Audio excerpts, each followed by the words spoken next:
कन्हैया कन्हैया कन्हैया, हम तो बिया काट देनी।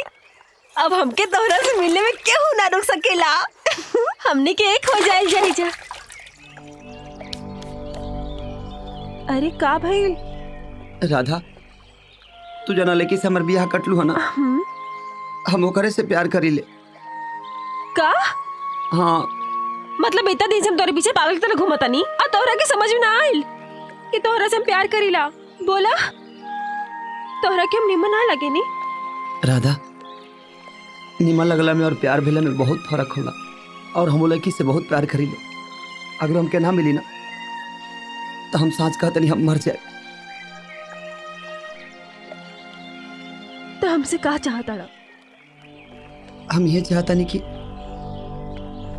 जे तेरे बियाह कटलू है ना, वही तरह हमारे बियाह भी करा दो लड़की से।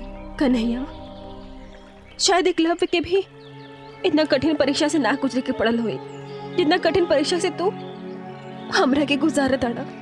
शायद दुनिया के हम पहले लेके होखब जे अपना हाथे से अपन प्यार के बर्बाद करब। ठीक बा कन्हैया, ठीक बा, तोहरा के बियाह करे बनाऊ लड़की से। हाँ हाँ, हम तोहरा ला उनसे बात करब। ठीक बा?